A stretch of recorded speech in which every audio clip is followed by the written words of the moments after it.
একদিন মাটির ভিতরে হবে ঘর রে মন আমার, কেন বন্ধ দালান ঘর। একদিন মাটির ভিতরে হবে ঘর রে মন আমার,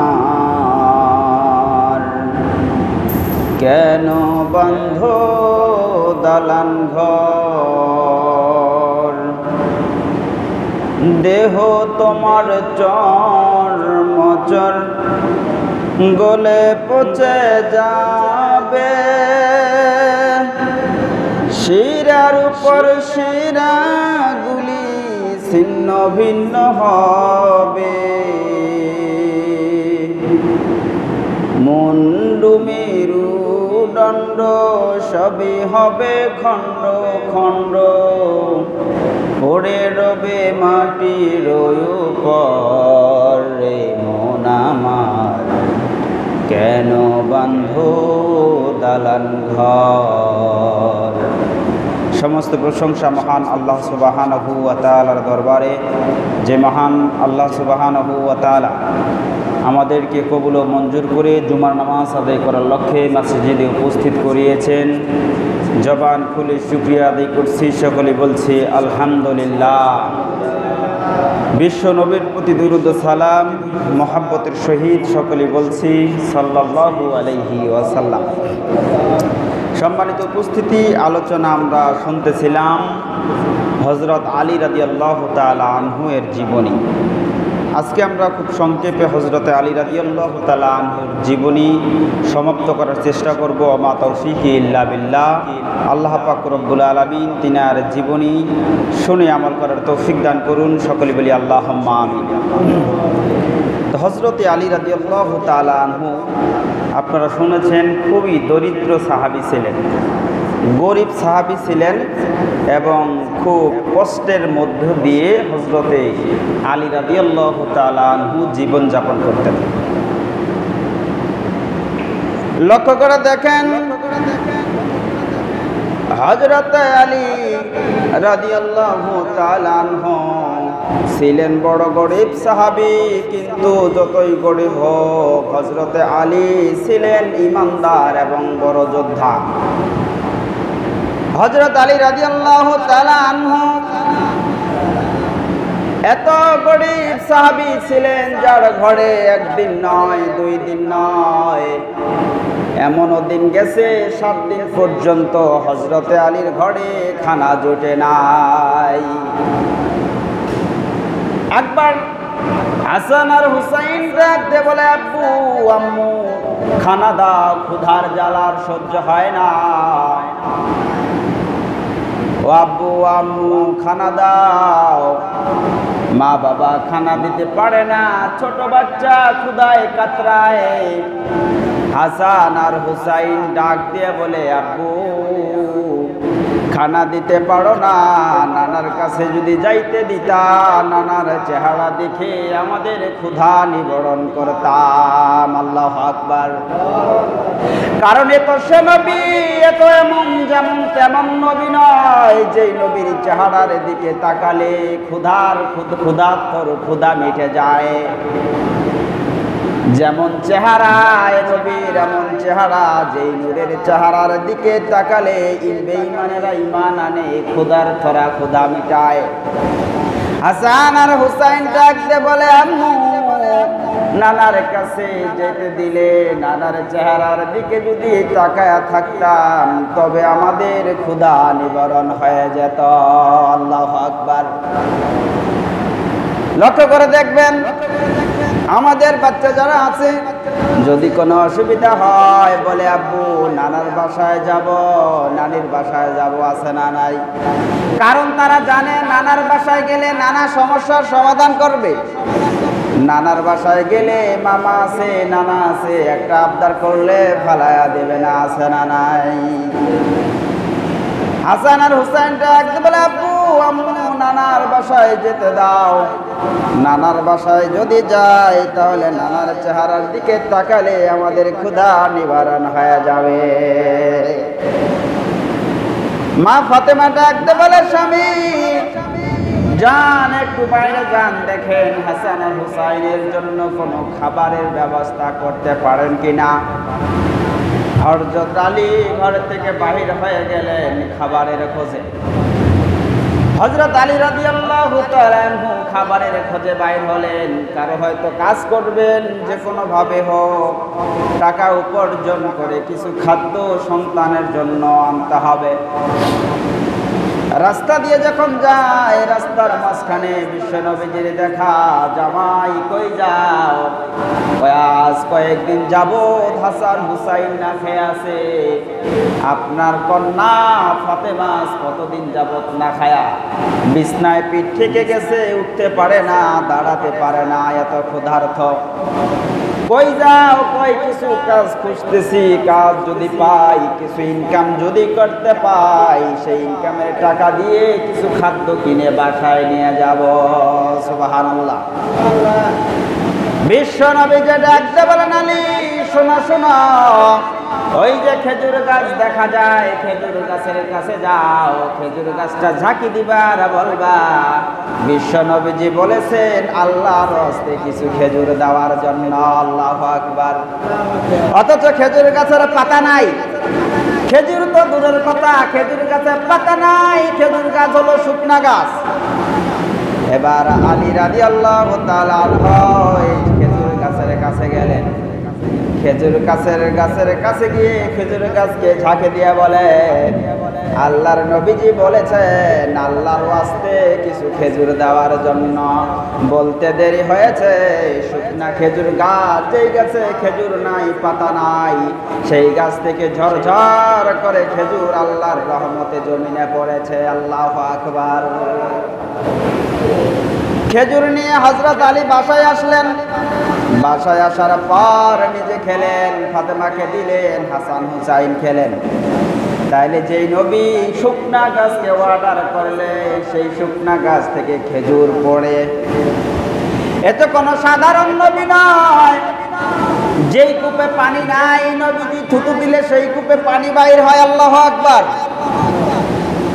আমার নবীজির বরকত, এত বরকত, নবীজির মুজিজার কথা বললে শেষ করা যাবে না। হযরত আলী রাদিয়াল্লাহু তাআলা আনহু খেজুর খেলেন, ফাতেমাকে খেজুর খাওয়ালেন। হাসান হুসাইন খেজুর খেলো। ফাতেমাকে ডাকতে বলো, বিবি তুমি তো কোনোদিন আমার কাছে কোনো কিছু চাও নাই।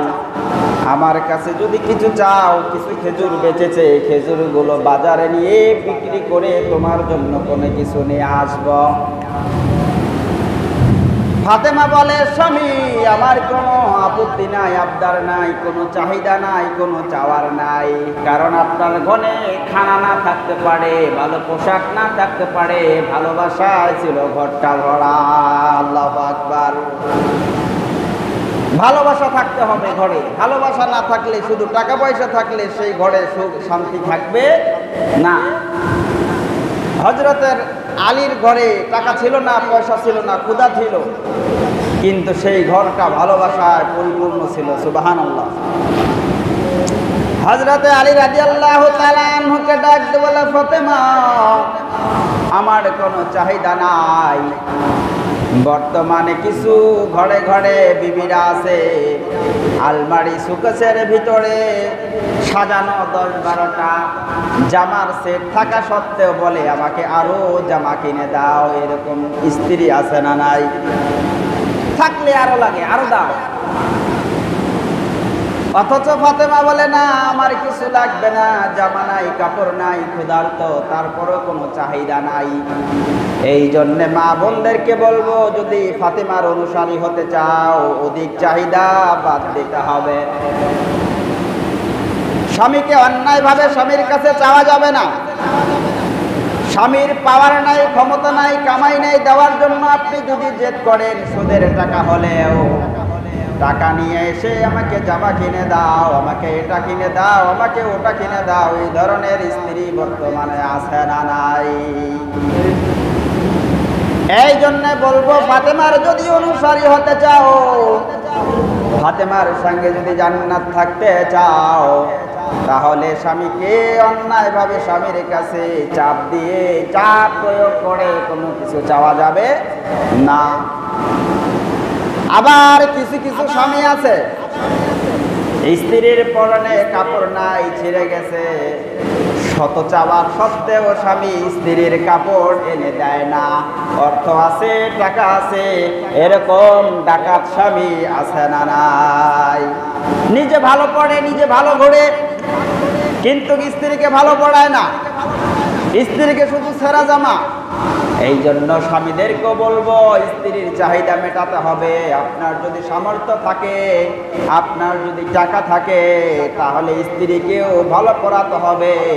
বিশ্বনবী বলেন, তুমি যেরকম খাবা সেরকম তোমার স্ত্রীকে খাওয়াবা, তুমি যেরকম পড়বা তোমার স্ত্রীকেও সেরকম পড়াবা। আল্লাহু আকবার।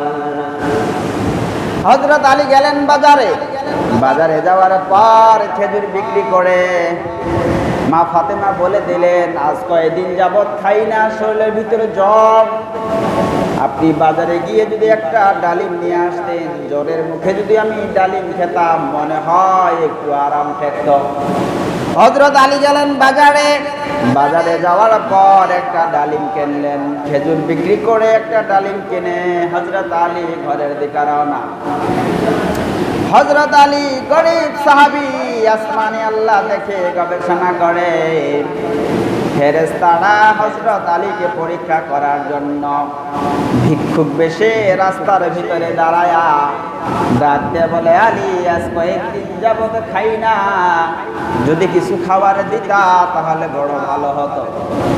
হযরত আলী বলে, শোনো শোনো, আমার স্ত্রী ফাতেমা আজ কয়েকদিন যাবত খায় না, জ্বরে খুবই ক্লান্ত, একটা ডালিম চেয়েছে আমার কাছে, সেটাই নিয়ে যাচ্ছি। এবার ফকির বলেন, আমিও তো বড় ক্ষুধার্ত, যদি আল্লাহর হস্তে দিতা বড় ভালো হতো। এবার হযরত আলী বলে, তাহলে শোনো শোনো, একটা ডালিম অর্ধেক করে তোমাকে দিচ্ছি, আর অর্ধেকটা আমার বিবি ফাতেমার জন্য নিয়ে যাই। তাই ঠিক আছে। এবার যখন ডালিম ভাগ করে অর্ধেকটা ফকিরকে দিল, আর অর্ধেক নিয়ে যখন আলী রওনা হয়, ফকির ডাক দিয়ে বলেন, আলী শোনো, তুমি একটু দাঁড়ায় থাকো, তোমার সামনে যদি আমি খাই, তোমার সামনে যদি আমি খাই, আমার বড় তৃপ্তি হবে। ফকিরও বড় চালাক, আলীও বড় চালাক, যে অর্ধেকটা দিয়ে চলে যায়, কিন্তু ফকিরও বড় চালাক। এবার আলীকে ডাক দিয়ে বলে, আলী তুমি দাঁড়াও, তোমার সামনে আমি খাবো অর্ধেক ডালিম খেয়ে। ফকির এবার বলে, আলী অর্ধেক ডালিম খেয়ে মনে হয় কলিজার অর্ধেকটা ভরেছে, আর অর্ধেকটা ফাঁকা আছে, আর অর্ধেকটা যদি দেন তাহলে মনে হয় গোটা কলিজাটাই ঠান্ডা হয়ে যাবে। আল্লাহু আকবার। এবার হযরত আলী নিরুপায় হয়ে সেই অর্ধেক ডালিম যখন ফকিরকে দিয়ে দিল, এবার খালি হাতে হযরত আলী ঘরে ফিরে রাত্রির বেলায় এই কথা ও কথা স্ত্রীকে ভোলানোর চেষ্টা করে, ডালিমের কথা, যে কোনো মতেই যেন রাত্রির বেলায় ফাতেমার ডালিমের কথা মনে হয় না। আল্লাহু আকবার বলেন। এ কোথায় ও কোথায় ভুলিয়ে রাখি, যে আমি যে ডালিম আনতে গেছিলাম এটা যে তো ফাতেমার মনে না হয়, কারণ ডালিম কিনেছিলাম ঠিকই, কিন্তু সেই ডালিম দান করে দিয়েছি আল্লাহ রাস্তায়। ছিল না কিছু, একটা ডালিম অসুস্থ মানুষের জন্য আনতেছিল, তাও আল্লাহ রাস্তায় দান করে দিয়েছিল। তাহলে তাদের মন মানসিকতা কিরকম ছিল, সুবহানাল্লাহ। এবার রাত্রি যখন গভীর হয়ে যায়, দরজার মধ্যে একজন সাহাবী এসে নক করলেন, কে তুমি? কয় আমি সালমান ফারসি। কেন এসেছো? কয় দরজা খোলো। হযরত আলী দরজা খুলে দিলেন। দরজা খোলার পরে দেখে সালমান ফারসি ৯টা ডালিম নিয়ে দরজায় হাজির হয়ে গেছে। আল্লাহু আকবার। হযরত আলী বলেন, সালমান ফারসি তুমি কি আমার সাথে শয়তানি করতেছো নাকি? কয় কেন শয়তানি করব? বিশ্ব নবীজি স্বয়ং ডালিমগুলো তোমার জন্য পাঠিয়েছে, আল্লাহ জান্নাত থেকে তোমার জন্য ডালিম পাঠিয়ে দিয়েছে। আল্লাহু আকবার। হযরত আলীর বিশ্বাস হয় না। হযরত আলী বলে, এই ডালিম আমার হতে পারে না, কারণ আমার কাছে ডালিম তো 9টা আসার কথা ছিল না, আমার কাছে ডালিম আসবে 10টা। আল্লাহু আকবার বলেন। কারণ আমি দান করেছি একটা, একের বদলে কত হবে? 10 হবে। আমার আল্লাহ তো ফকির না, আমার আল্লাহ তো গরিব না। আমার আল্লাহ বলেছেন মান জাআ বিল হাসানাতি ফালাহু আশরু আমসালিহা। যে ব্যক্তি একটা নেকের কাজ করবে আল্লাহ সেটাকে 10 গুণ বাড়ায়া দেবে। অতএব এই 9টা আপেল 9টা আনার আমার নয়, এই ডালিমগুলো আমার নয়, আপনি ফেরত নিয়ে যান। আল্লাহু আকবার। সালমান ফার্সি ডাকতে বলেন আলী শোনা শোনা, এই ডালিমগুলো তোমারই। বিশ্বনবী 10টাই দিয়েছিলেন, আমি তোমাকে পরীক্ষা করার জন্য একটা ডালিম আমার কাছে গোপন করে রেখেছি। আল্লাহু আকবার। তাহলে ইমানদার যারা হবে তাদের বিশ্বাস থাকবে অটল, তাদের ঈমান থাকবে অটল। একে আল্লাহ দিবেন 10। 1 টাকা দান করবেন, 1 টাকার বদলে আমার আল্লাহ 10 গুণ থেকে বাড়ায়া 100 গুণ পর্যন্ত সওয়াব আমলনামায় লিখে দেবে। আল্লাহু আকবার বলেন। বিশ্ব নবীজি প্রতিদিন প্রায় জোহরের নামাজের পরে আলীর ঘরে যেতেন, মেয়েকে দেখতে যেতেন। একদিন জোহরের নামাজের পরে বিশ্ব নবীজি আলীর ঘরে রওনা দিলেন। মেয়ের বাড়িতে গিয়ে দেখে আলী বাসায় নেই। ফাতেমাকে ডাক দিয়ে বলে ফাতেমা আমার জামাই আলী কোথায়? ফাতেমা ডাক দিয়ে বলে বাবা আপনার জামাই আমার সাথে ঝগড়া করে বাড়ি থেকে বাইর হয়ে গেছে। কোন দিকে গেছে? ফাতেমাকে ডাক দিয়ে বলো ফাতেমা শোনো, স্বামীর সঙ্গে খারাপ ব্যবহার করবা না। স্বামীর সাথে যদি খারাপ ব্যবহার করো, আমি যতই তোমার বাবা বিশ্ব নবী হই না কেন, জান্নাতে আমি নিজে তুমি ফাতেমার জন্য কোনো কাজে আসবো না। আল্লাহু আকবার বলেন। তাহলে বর্তমানে মহিলা যারা আছে, স্বামীর সাথে যারা বেয়াদবি করবে, খারাপ আচরণ করবে, যেখানে স্বয়ং মা ফাতেমাও যদি শফাত না পায়, নবী কোনো কাজে আসে না, তাহলে বর্তমান মহিলারা যারা স্বামীর সাথে খারাপ ব্যবহার করবে, ভালো ব্যবহার করবে না, তাদের কি সেদিন বাঁচার কোনো উপায় আছে নাকি? কোনো উপায় নাই। এই জন্য স্বামীর সাথে ভালো ব্যবহার করতে হবে, স্বামীর সাথে খারাপ ব্যবহার করা যাবে না। মা বোনেরা যাদের কানে মাইকের আওয়াজ পৌঁছে তাদেরকে বলবো স্বামীর সাথে ভালো ব্যবহার করতে হবে। বিশ্ব নবীজি জামাইকে খোঁজা শুরু করলেন। খুঁজতে খুঁজতে দেখে মসজিদে নববীর মধ্যে বালির মধ্যে, এখন তো টাইলস লাগানো মসজিদ, তখন তো আর টাইলস ছিল না, তখন ছিল বালুর মসজিদ, মাটির মসজিদ। বিশ্ব নবীজি মসজিদে নববীতে গিয়ে দেখে হযরত আলী মাটির মধ্যে শুয়ে আছে। বিশ্ব নবীজি ডাক দিয়ে বলেন ইয়া আবা তুরাব, হে মাটির বাবা। বিশ্ব নবী হযরত আলীকে ডাক দিয়ে বলতেছেন হে বালুর বাবা, মাটির বাবা, মানে রাগ ভাঙাতে হবে তো। বিশ্ব নবীজি আলীর ডানে যায়, আলী মন বেজার করে বামে তাকায়, বাম পাশে বিশ্ব নবীজি যায়, হযরত আলী ডানে তাকায়। ভাই তোমার বেটি আমাকে এতক্ষণ জ্বালাইছে আর আপনি আসছেন এখন আমার রাগ ভাঙার জন্য, ঠিক কিনা? বিশ্ব নবীজি এবার হযরত আলীর হাত ধরলেন। বলেন তো বিশ্ব নবী যদি কারো হাত ধরে, সেই হাত ছেড়ে দেওয়ার মতো কোনো মানুষ পৃথিবীতে আছে নাকি? হযরত আলীকে ঘরে নিয়ে আসলেন। জামার রাগ ভাঙাতে হবে। আজকাল আমাদের জামাই যদি রাগ করে, তুই থাক রাগ করে, তোকে আর দাওয়াত দিব না শ্বশুর বাড়িতে, ঠিক কিনা? তুই আমার মেয়ের সাথে ঝগড়া করিস, তোকে আর দাওয়াত দেব না। কিন্তু দেখেন শ্বশুরের দায়িত্ব হলো, জামাই যদি রাগ করে, জামার রাগ ভাঙানোর দায়িত্ব হলো শ্বশুরের। স্বয়ং বিশ্ব নবীজি জামার রাগ ভাঙিয়ে শিক্ষা দিয়ে গেছে। আল্লাহু আকবার। এবার হযরত আলীকে ঘরে নিয়ে গেলেন। ঘরে নিয়ে যাওয়ার পর ডান দিকে মা ফাতেমাকে শোয়ালেন, বাম দিকে হযরত আলীকে শোয়ালেন। শোয়ানোর পরে দুজনকে গল্প শোনায় আর তাদের রাগ ভাঙায়। আল্লাহু আকবার বলেন। তাহলে আপনারা যারা শ্বশুর আছেন, জামাই যদি রাগ করে, তাহলে জামার রাগ ভাঙাতে হবে গল্প করে হলেও।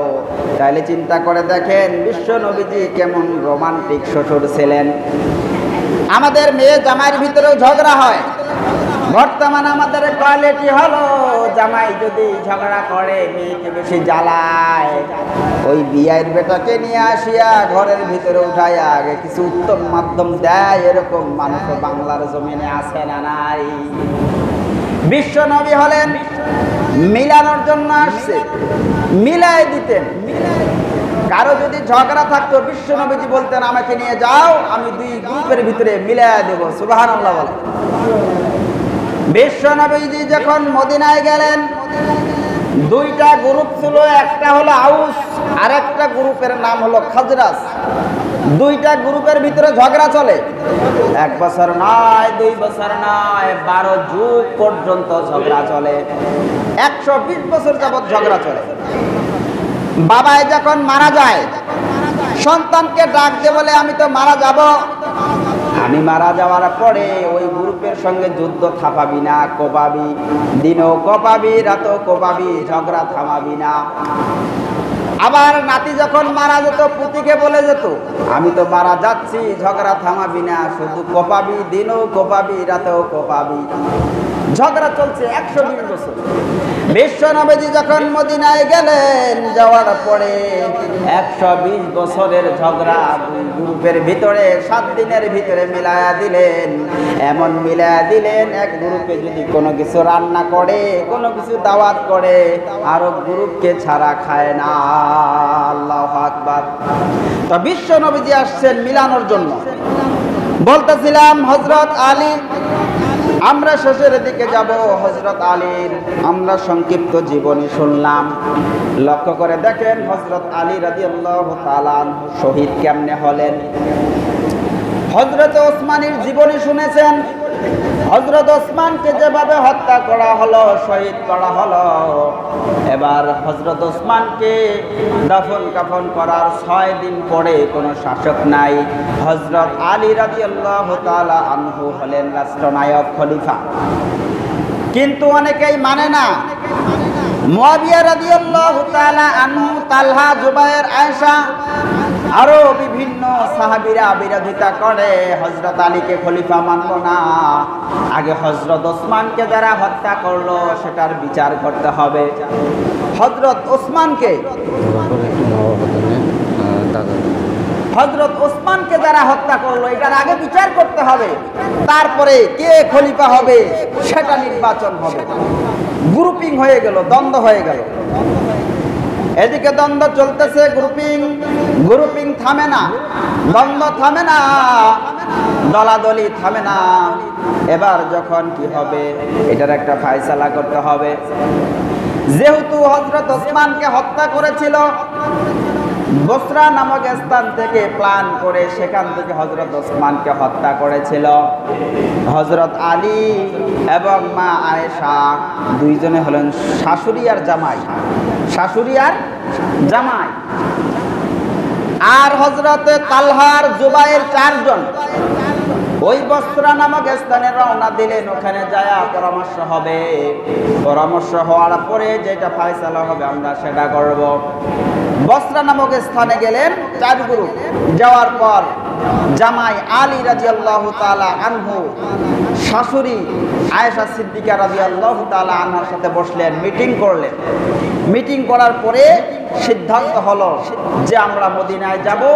যাওয়ার পরে আগে হযরত ওসমান হত্যার বিচার হবে, তারপরে আমরা খেলাফতকে রাষ্ট্রনায়ক হবে, আমরা নির্বাচন করব।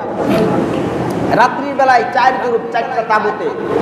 এক তাঁবুতে হযরতে আলী, আর এক তাঁবুতে আয়েশা, আর এক তাঁবুতে জুবায়ের, আর এক তাঁবুতে হযরতে তালহা রাদিয়াল্লাহু তাআলা আনহুম আজমাইন রাত্রের বেলায় শুয়ে গেলেন। যারা নাকি হযরত ওসমানকে হত্যা করেছিল মুনাফিক, এই মুনাফিকেরা এই জায়গায় ছিল, এদের ভিতরেই ছিল। কারণ মুনাফিকরা তো চেনা যায় না। মুসলমানের মতোই দাড়ি, মুসলমানের মতোই টুপি, মুসলমানের মতোই লেবাস, আছে না নাই? চেনা যায় না। এবার যখন মুনাফিকেরা চিন্তা করলো এরা তো ফয়সালা করেই নিল, মদিনায় গিয়ে যখন তদন্ত করবে, তদন্ত কমিটি গঠন করে যখন তদন্ত করবে, তখন তো ধরা খাবো আমরাই। অতএব না, সেই পর্যন্ত কেস গড়াতে দেওয়া যাবে না। রাত্রির বেলায় তারা চুপি সারে, তারা বুদ্ধি করলো তোমরা গ্রুপিং হবা, 4টা তাঁবুর কাছে 4 জন 4 গ্রুপের লোক থাকবা, থাকার পরে এক গ্রুপ আরেক গ্রুপের উপরে হামলা করবা এবং বলবা আলীর গ্রুপ আয়েশার গ্রুপের উপর হামলা করেছে, এবং আলীর পাশে যারা থাকবা তারা বলবা আয়েশার গ্রুপ আলীর গ্রুপের উপর হামলা করেছে।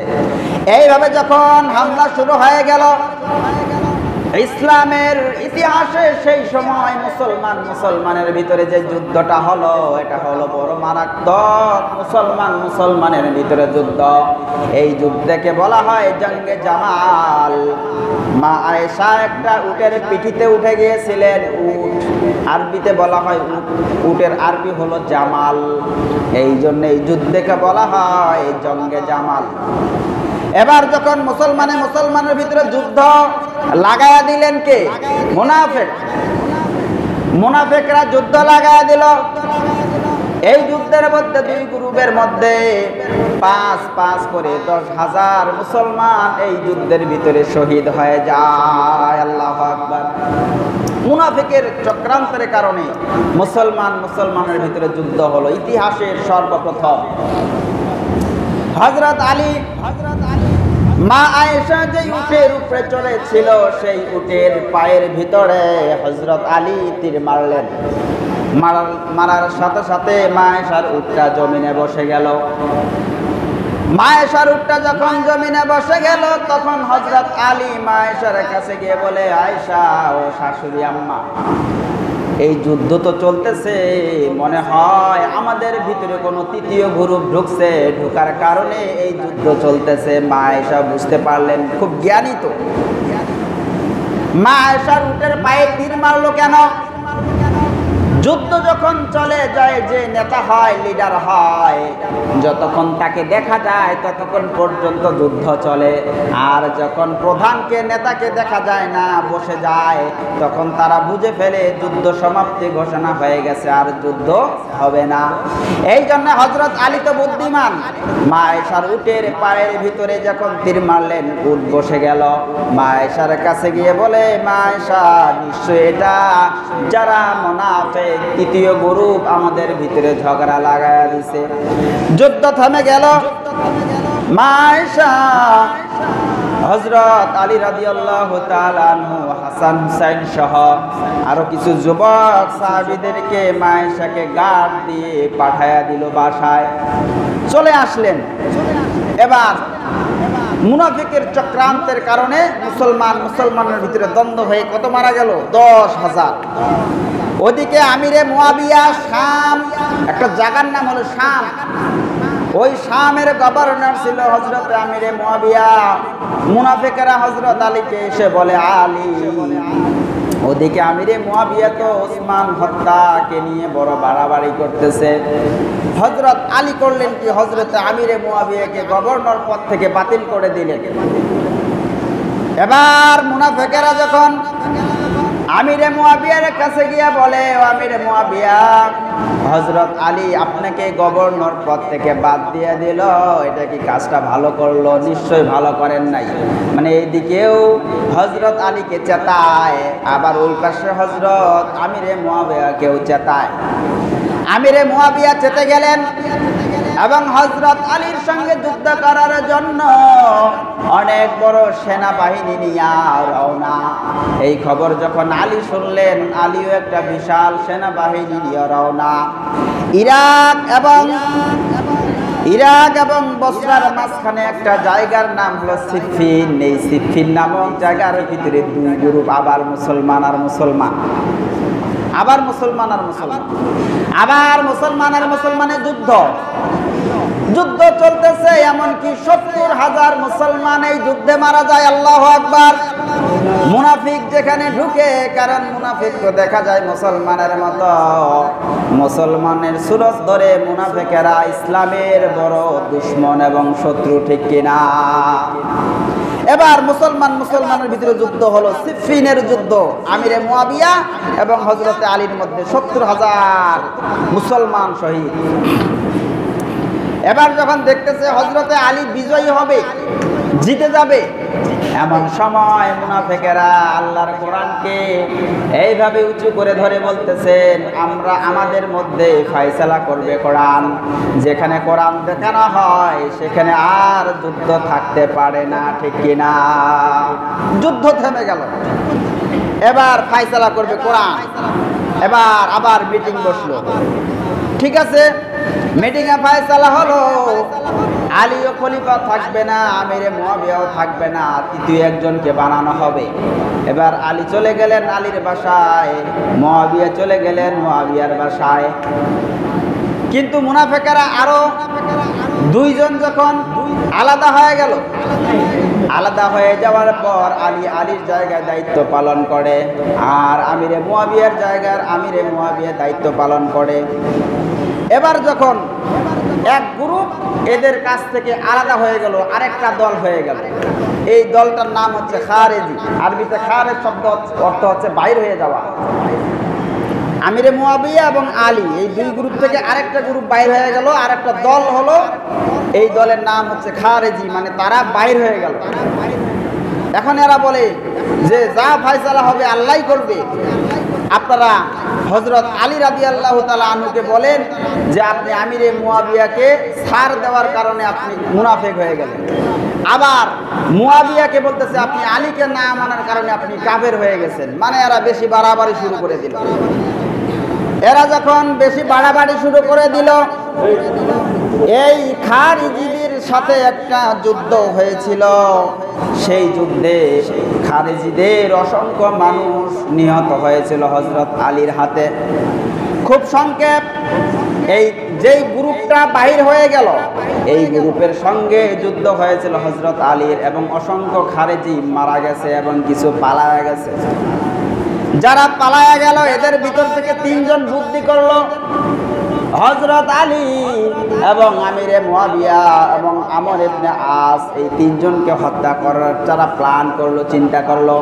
খুব সংক্ষেপ লক্ষ্য করেন, এই তিনজন খারিজি এবার বুদ্ধি করলো কেমনে মারবো। এরা প্ল্যান করলো এক রাত্রে ফজরের সময় তিনজনের উপর অ্যাটাক হবে।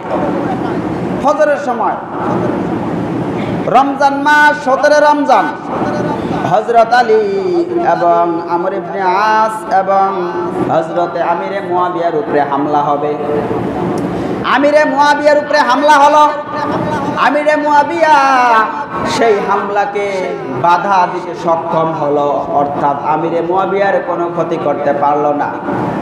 অপরদিকে হযরত আমর ইবনে আস, তিনার উপরে যখন হামলা করা হলো, হযরত আমর ইবনে আস সেদিন নামাজে যান নাই, ফজরের নামাজে যান নাই। কোন অসুস্থতা ছিল, ইমামতির জন্য আরেকজনকে পাঠাইছে, যা তুমি আমার বদলে নামাজ পড়াও। তো যখন বদল পাঠিয়েছে, মনে করছে এটাই তো আমর ইবনে আস আঘাত করছে, আমর ইবনে আসের জায়গায় তিনি শহীদ হয়ে গেছেন। সুবহানাল্লাহ। তাহলে আমিরে মুয়াবিয়াকে মারতে পারলো না, তিনি সক্ষম হয়েছে তাকে প্রতিরোধ করার জন্য। 2 নম্বরে আমর ইবনে আসের উপরে একই টাইমে হামলা হয়েছে, কিন্তু তিনি আরেকজনকে পাঠানোর কারণে সে ওই জায়গায় শহীদ হয়েছে। হযরতে আলীর উপরে হামলা করলো আব্দুর রহমান ইবনে মুলজিম খারিজি। প্রথম যে আঘাতটা করেছিল, হযরত আলী ফজরের নামাজ পড়ার জন্য মসজিদের দিকে যায়। আশেপাশে যারা বন্ধু বান্ধব আছে, আমরা যখন ফজরের নামাজে আসি, যদি যারা নামাজে আছে এখনো টের পান নাই, আসার পথে তাদেরকে ডাক দেয়, কিরে তুই এখনো টের পাস নাই, ডাক দিয়ে বন্ধু বান্ধবদের নিয়ে আসে। হযরত আলী ডেকে ডেকে আসতেছেন, চলো চলো নামাজে যাই। যখন মসজিদের কাছাকাছি আসছে, তখন এই আব্দুর রহমান ইবনে মুলজিম খারিজি ছুরি দ্বারা আঘাত করেছে। আঘাত মাথার উপরে আঘাত করেছে। আঘাত করার কারণে সেই রক্ত দ্বারা সাদা দাড়িগুলো ভিজে লাল হয়ে গেছে। আল্লাহু আকবার। হযরত আলী দাড়িগুলো দেখে তিনার আর বুঝার বাকি নাই, কারণ বিশ্ব নবীজি বলেছেন, ও আলী তুমি কি জানো এই পৃথিবীর মধ্যে সবচেয়ে নিকৃষ্ট মানুষকে? হযরত আলী বলেন, না আমি জানি না। বিশ্ব নবীজি বলেন, যে ব্যক্তি তোমাকে এই জায়গায় আঘাত করবে আর তোমার রক্ত দ্বারা তোমার সাদা দাড়িগুলো ভিজে যাবে আর তুমি সেই আঘাতে শহীদ হবা, এই যে তোমাকে শহীদ করবে এই হচ্ছে পৃথিবীর ভিতরে সবচেয়ে নিকৃষ্ট মানুষ। হযরত আলী বুঝে গেলেন যে আমার মরণ চলে আসছে। একদিন মাঝখানে যাওয়ার পর পরের দিন হযরতে আলী ইন্তেকাল করলেন।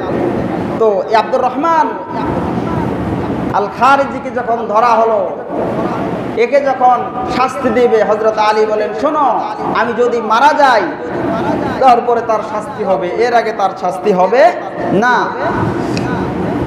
তো এই আব্দুর রহমান ইবনুল খারিজি তাকে যখন শাস্তি দেওয়া হয় তখনও আল্লাহ আল্লাহ করে, তখনও জিকির করে। তো জিকির যতই করুক তার মনে তো মুনাফিকি। হযরত আলীকে মেনে সে বলতেছে, আমি একজন আল্লাহর দুশমনকে মারছি। নাউজুবিল্লাহ বলে। যিনি হলেন স্বয়ং নবীজির জামাই, যিনি হলেন সার্টিফিকেট প্রাপ্ত জান্নাতের অধিকারী, তিনি বলতেছেন যে হযরত আলীকে মেরে বলতেছে যে আমি নিকৃষ্ট মানুষকে মেরেছি। নাউজুবিল্লাহ বলেছি। তো হযরত আলীকে এইভাবে শহীদ করে দিলেন। হযরত আলী রাদিয়াল্লাহু তাআলা আনহুকে শহীদ করার পরে হাসান হুসাইন থেকে আমরা আলোচনা শুনছিলাম মুহররমের আলোচনায়, যে হযরতে হাসান এবং হুসাইন কিভাবে খেলাফতি করলেন। তো হযরতে আলী রাদিয়াল্লাহু তাআলা আনহু 5 বছর খেলাফতি করেছিলেন, খুব কষ্টের সহিত। মানে গন্ডগোল চলছে, আন্দোলন চলছে, এইভাবে 5টা বছর খেলাফতি করছেন হযরতে আলী রাদিয়াল্লাহু তাআলা আনহু। অতঃপর তিনাকে জানাজা পড়ান তিনার বড় ছেলে হাসান রাদিয়াল্লাহু তাআলা আনহু, এবং কুফার মসজিদের পাশে হযরত আলী রাদিয়াল্লাহু তাআলা আনহু জানাজা এবং দাফন কাফন সম্পূর্ণ করেন। তো হযরতে আলীর জীবনটা ছিল খুব কষ্টের। মা ফাতেমা রাদিয়াল্লাহু তাআলা আনহার গর্ভ থেকে সন্তান হাসান, হুসাইন, জয়নাব, রুকাইয়া, 4 জন। আরেকজন সন্তান ছিল মোহসেন। এই সন্তানটা মারা গেছে। হযরতে মা ফাতেমা ইন্তেকালের পরে